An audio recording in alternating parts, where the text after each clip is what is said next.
He looked ordinary, almost invisible in the grand marble halls of the city's richest bank. His sandals scraped against the polished floor as he shuffled toward the front desk, clutching a worn paper envelope like it contained his whole world. The employees barely glanced at him. To them, he was just another poor villager who had wandered into a place where men talked in numbers and laughed in millions. Behind him, at the VIP counter, a tall man in an expensive charcoal suit was loudly entertained by two bankers who seemed to orbit around him like obedient planets. He was a millionaire, young and hungry for recognition, and wealth poured out of him like perfume, visible, intoxicating, and demanding attention. He liked eyes on him. He liked whispers. He liked respect purchased with paper and ink. The small man approached the first clerk. "Excuse me, sir," he said softly, "I want to withdraw my money." The clerk raised an eyebrow, unimpressed. "And how much money would that be?" The man hesitated as if calculating the weight of his words. "All of it," he replied. The clerk sighed. People with little money always said dramatic things. He took the envelope and scanned its contents, expecting a few hundred, maybe 1,000. Instead, his eyebrows snapped together. This can't be right." He checked again, digits glowing on the monitor. The numbers multiplied. Zeros stretched. His pulse climbed. Behind him, the millionaire laughed, overhearing. "Let me guess," he said loudly, "he wants to withdraw his life savings, $20. The bankers snickered. The small man said nothing. Humiliation slid off him like rain off stone. The clerk called the branch manager. The manager called corporate. The millionaire leaned back, amused. "What's the problem? Give him his coins and send him home." The manager swallowed, suddenly pale. "Sir," he said to the small man, voice shaking, "are you aware of the balance in your account?" The small man nodded slowly. "I deposited it. Every month. For 20 years. The millionaire frowned. Something changed in the air. The manager printed the statement. The paper was long enough to make the millionaire lean closer, long enough for the whispers to begin. The number was absurd. Impossible. It looked like a wealthy company's reserve fund, not something belonging to a man in sandals. "How?" the millionaire muttered. But the small man didn't answer. He simply asked again, "I want to withdraw my money." Suddenly the room no longer saw a villager.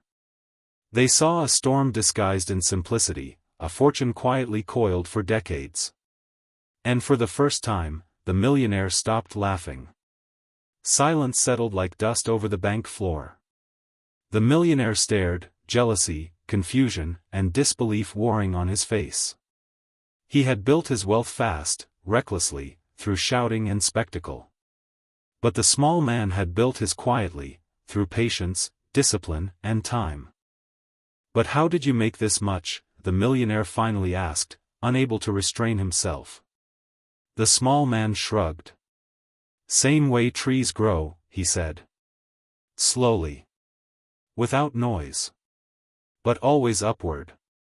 The corporate directors contacted the investment office. His deposits had been placed into long-term yield accounts, boring things that no millionaire influencer ever talked about because the gains weren't instant. But after 20 years, boring becomes powerful. After 20 years, discipline becomes wealth. After 20 years, the quiet man becomes the loud lesson. The millionaire stepped back, shame prickling under his expensive watch.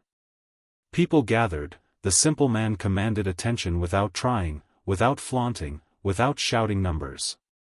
He didn't need to win conversations, his bank statement spoke for him. The banker cleared his throat.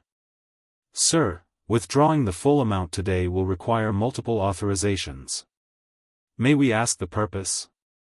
The man smiled. "To build something for my village. A school. Maybe more." The millionaire blinked.